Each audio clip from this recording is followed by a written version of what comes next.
Are you ready, sir? Go.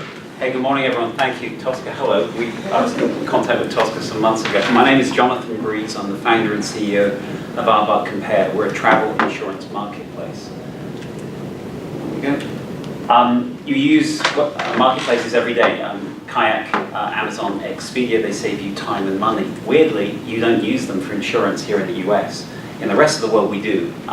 Places like the UK, 70% of all insurance, health, home, auto, travel, pet, 70% is bought via marketplace. Marketplaces dominate distribution in the same way that Amazon and Expedia dominate their markets here. In the States, you don't buy insurance through marketplaces yet. Auto and home, basically nothing. Travel insurance, though, has just started. Travel insurance is the lead innovator in terms of marketplace distribution in the States. This is our site. We launched in December.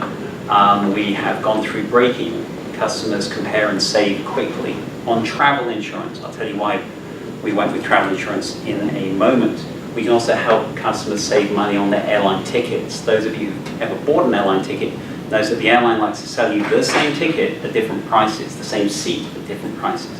Non-refundable, say $400, working your way up to a fully refundable ticket at a couple of $1,000s. Many people buy those tickets, they're insane. Buy a non-refundable ticket, add a splash of insurance, and you have the same benefits, which is a really clever arbitrage. Travel insurance, which is why we're here, $3 billion a year in sales in the States, generates $1 billion in commission, has 3 million searches a year here in the US. In other words, the market's there, the customers are there, we don't need to train or teach customers anything. We get two types of customer. One is a travel insurer, tend to be older, wealthier, they spend $4,000 or $5,000 on a trip. We earn about $120 from them by selling them a $400 policy. Flight insurers tend to be younger, more bargain conscious. They're the ones using insurance to moderate their airline ticket prices. They are super clever. We earn a little less money from them, but they're younger, and so our renewal lifetime from them is longer. We expect to get renewals. We expect to cross-sell into other lines in the future. We got to go win those customers. We can either pay for a click, which is what we started doing, or winning via renewal, referral, and search. Search is important for us. Any business has execution risks. We have 4. You need to be licensed. Insurance is state licensed, so we've got to go do it 50 times, which we did. You need partners. Insurance carriers need to work through us. They have to sign with us and accept the fact that if we get it wrong, they get sued. So it's quite a big deal to get insurance carriers signed up. We did all of that. The site works live for 6 months. Final execution risk, can we build a scalable customer acquisition strategy? We think we can. We've now got to go prove that. We've got some B2B2C options as well, working with an international travel tour operator, massive credit card company, and also a huge home and auto insurance carrier in the States. They want to push 1 million customers to our site. Any of these kick off, we've essentially won the lottery, and we have a series of these that are rolling in, which is becoming interesting for us. There's competition on the auto and home side. Lots of money raised. Everyone's failed so far, primarily because the auto insurance carriers in the US will not bind online in general. In general, they need to have a call center involved, and call centers are not scalable without high levels of capital. So auto and home doesn't work yet. It will work, but not today, not with your money. Squaremouth and Insure My Trip on the travel insurance side have done a great job in selling to customers online via a marketplace. But they've built call centers and they've built data centers. We've managed to skip those steps. We've got call center provision by our insurance carriers, and data is cloud-based. We're doing a pure call of data on every quote. We've spent about $150K so far. We're in the middle of a $500,000 raise to optimize the site, punch more money into SEO, and test improved functionality on the site. We spent money bringing customers in Q1, as in we had to write a check to bring a customer. Q2, we were making money per customer that was coming in. We want to roll that forward to keep growing that profitable customer base. We've projected 4 years forward, staying travel insurance only. The team is pretty solid. Sonia, 50-state licensed producer with more languages spoken than countries I've lived in. Ben is a terrific full-stack designer. On the board, strong people out of Bacardi and also out of 500 startups. That's me, British, as you probably figured. I'm a former Royal Air Force pilot. I built 2 business units and then 2 startups. One of them was a $1.5 billion Learjet order that was staggeringly unsuccessful, so sorry about that. A much smaller startup was White Concierge, which was successful, so don't go unicorn too early, is my advice. That's us. Thank you for listening. One thing I would like, capital, if any of you have a $500,000 check you can write, I'd be appreciative. If you don't, backlink. If there was one thing you could give me today, is a backlink, because backlinks improve our domain authority, and that is something that many of you can give. So that would be my ask for the day. To answer questions. Alright, so you kind of answered what can we as a community do for you. Yes, so we'll just open it up to questions from everyone else. Where did you say you're based here in Sacramento? Was Yeah, that? just moved. So we were in Miami for 3 years, and then decided we needed to be closer to the ecosystem, so closer to San Francisco without paying for it, and yeah, that's Sacramento. Okay. So that was the logic for us to be here. Essentially gives us an unlimited runway. Yes. I think there's a few people who'd like to quote you on that. The numbers don't stack up. I mean, I understand the proximity to other organizations, to talent, etc. I understand the serendipity of close proximity. But if that shortens your runway down to the point where, unless you get lucky, you die, then that's probably not a risk that you need to take if you can give yourself a much longer runway. And that was the logic for us being here. So, what is your, I mean, insurance is really broad. Is there a certain niche, housing insurance or business insurance? So we start with travel insurance just because it's small enough for us to play, and I think the logic on marketplace is get into a market that you have a fighting chance of being able to do something in. So home and auto are awesome. They're $300 billion a year markets. On $500,000 seed? No, you're kidding me. Right, so Geico spends $1 billion a year, $1 billion a year on marketing and advertising. That's one insurance carrier. So that's probably not the place you want to go to with your $500,000. That's not going to last long at that particular casino.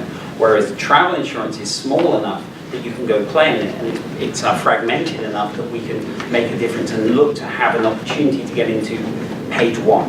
And what's interesting about travel is that the customers who buy it tend to be wealthier and more highly insured than any other customer, so we can cross-sell them to other insurance lines in the future. So it's a hack to find the most valuable customers in the insurance.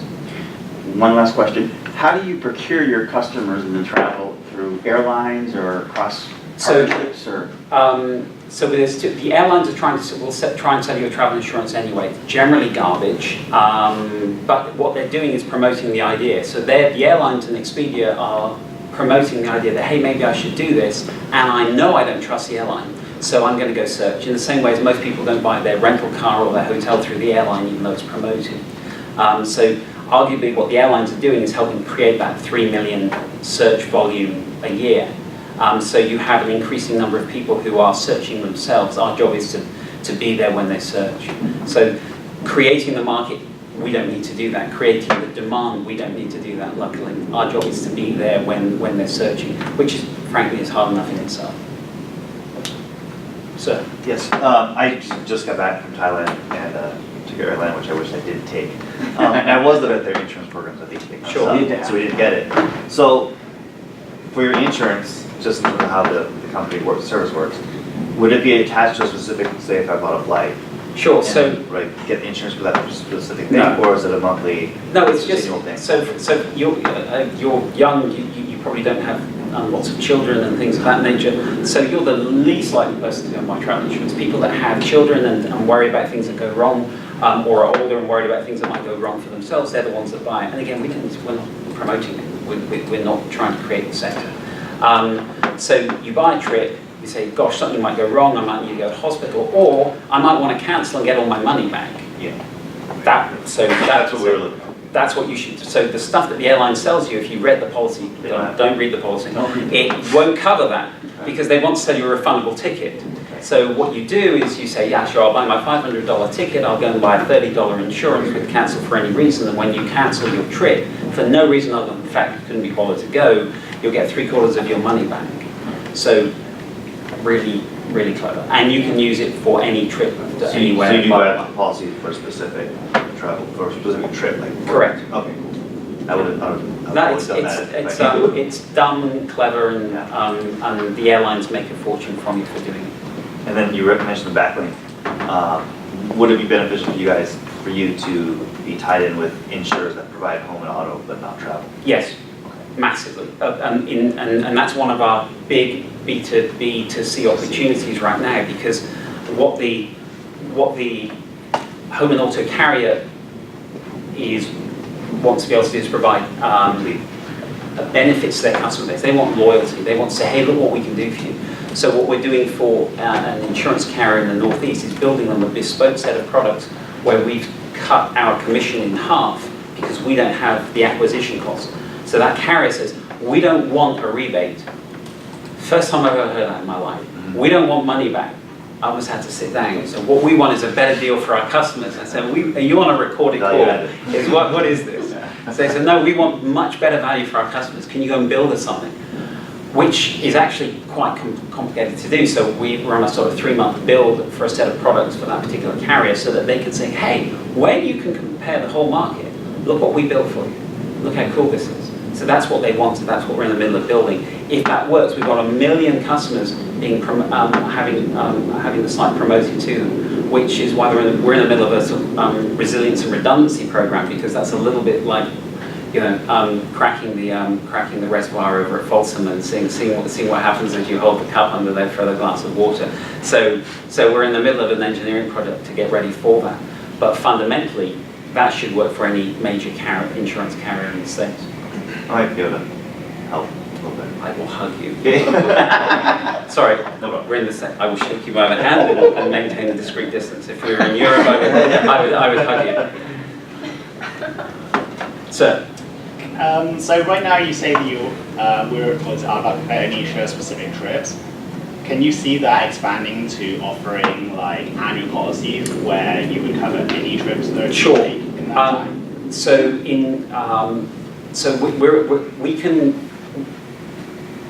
We are providing the insurance that the insurance carriers offer. So if each, actually there's a representative number here, every one of you is a travel insurance carrier. That's pretty much how many there are in the States. If you are mad enough, you can go and run a quote from all of them. If you wanted to do it with auto insurance, you could go and do it with about 20,000 of them. That would be a bad use of time, incidentally. But what we do is stuff all the information and present it to the customer. In general, people in the US don't buy multi-trip policies. They're not very popular. The reason they're not very popular is because they suck. They don't offer much coverage, and customers need to come in and top them up per trip. So in Europe, they are popular and they're quite comprehensive. In the States, it doesn't seem to work that way. So trip by trip tends to work for most people. And what we don't want to do is put a product in there that's confusing, because that's quite a niche sort of product that only strange people like me know about, and we could sell someone something where they thought they were getting something that offered value and it didn't. So we sort of declined to do that rather than embarrass someone and sell them something that we shouldn't have done. Isn't insurance exciting? Yeah. Incidentally, in the UK, when this kind of ground out, the insurance carriers lost money for 10 years. Imagine, every one of you has a sucky insurance right now, almost certainly. Almost certain none of you have the best possible deal. Imagine, for your home or auto, whatever it is, all you have to do is go online, spend 30 seconds, and you all switch insurance carrier. You all go to the least expensive one. Well, if I'm that insurance carrier, that's just the worst possible ending for me. Because I didn't get any more customers, and we didn't grow any more people in the room, we didn't grow any more cars in the United States, we didn't build any more houses, but suddenly every customer got the best possible deal. So it took them a decade before they started making money again. And many of you in the room may be extraordinarily wealthy, most people aren't, and insurance is an expensive part of their lives. So you can make quite a big difference to people by kicking insurance carriers generally in the backside. And then they figure out how to adjust their cost structures to reflect reality. So that's essentially what we saw in the UK, a decade of lower prices for people and insurance carriers working extraordinarily hard to offer better value for money. You seem to have, there's a specific time frame for your customers, especially on the B2C side, Yes. right? So that if you're working through insurance companies, like I think you said, then how do you get your service communicated across to the client, the consumer, not the business, the consumer? That's right. So then so if on the B2C side, it's a search. So someone's searching for insurance, they find us, and now we can continue to nurture them, keep bothering them essentially. On the B2B2C side, that's a question of the frequency with which that partner wants to tell their customers about us. So that's then the challenge is they're not necessarily searching, they're being told, they're being advised. So, and your business is primarily B2B to C. We're primarily B2C, but we can take a B2B to C stream as well, because once that group of customers arrives, we deal with it in the same way. As in we know where they came from, we can report back to that partner, we can rebate to that partner if they want, or we can sell their customers a lower price insurance set that we build for them. All right, so you're really marketing people that are interested in. Correct. That's right. It's for. Okay. And then last question, well, you're at 500K in capital. Are you looking for equity stake, or are you looking for loans? The assumption was that it would be something along the lines of a safe, but Like line of credit is what you're talking? so equity is essentially the challenge typically. The challenge typically with lending is that lending needs to be based on something that can be recovered, and most digital startups don't have assets that can be recovered by a lending party. So it isn't something I've spent a lot of time looking at, but I may be misinformed, and if I am, I'd be delighted to know the secret sauce. Okay. No, I don't think you're misinformed, but there are some options out there. Okay. No, thank you. Thank you, and good presentation overall. No, thank you. It was really good. You hit a lot of key points. There's a lot there in 6 minutes. I'm sorry. There is a lot. Welcome to my world, and I'm going to give you 6 minutes when I could have given you 20 and in a far more gentlemanly way. But instead, you got 6 minute torrent. So sorry about that. Any more questions? Just a quick one. Yes. You're looking for $500,000, Yeah. and you had a slide about your revenue. What was your monthly recurring revenue now? A couple of thousand a month. Okay. So the complexity was building something that didn't require capital to run it. So now that we've done that, essentially every sale is net, is hits gives us immediate revenue. Is that projected to go up by the? Well, so now look, you guys, if those of you who've done this, you have this choice now. You can send fireworks up with pay-per-click and hope that you can quickly convert pay-per-click into something that helps improve your domain authority, that your natural search improves. And we looked at it and said, we just don't need to do this. It doesn't have to work immediately. We don't need to gamble everything that pay-per-click can be converted quickly enough. So the logic was, we will not raise funding. No one will invest in us because that's just how life is, right? So we need to focus on something that we can accrete ourselves, and that's essentially content distribution. So we can produce content which gently improves our domain authority, which is starting to give us natural search results. So we're starting to, albeit super long tail, the longest of the long tail, customers are finding us, searching and buying, and that keeps happening. So our job is to climb the long tail. Now, if our competitors were working super hard at doing an equivalent content creation and dissemination strategy, that would be very difficult, because we'd always have that delta between our domain authority and theirs. But they're not. the people that primarily arrive on page one are the insurance carriers that we partner with. Their domain authority exists because of antiquity rather than efforts today. So, as in 2, maybe 3 pieces of content a month, that's pretty good for those guys. So if you're able to do that a week or a day, then as we've seen, we have an intercept on them. Now, if we can intercept them before they crank up their digital marketing, then we earn a place on page one. If we've got our place on page one, we've won. Because we're not looking to be the only party involved in this game. Typically, you end up with a dozen or so marketplaces. We just need to be on page one. So we need to be on page one for more searches, and that's what we're doing at the moment. We can accelerate that with funding. Are you using social media to market at all? A little, but again, that's an accretion as well. So it's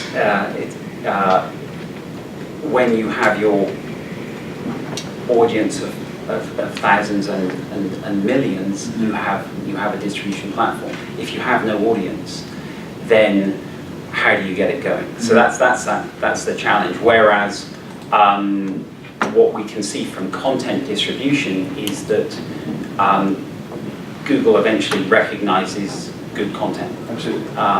So we've looked at different ways of hacking that, and everything that comes back to us is just shut up and do it properly, and you will be rewarded in time. So that's what we're doing at the moment. It's not our area of expertise. Our area of expertise is building what we've built. Is the networking side, is the platform side, is the insurance side. So this final piece, which is now the most important for us, is an area where we're rapidly learning. Any more questions? Thank you.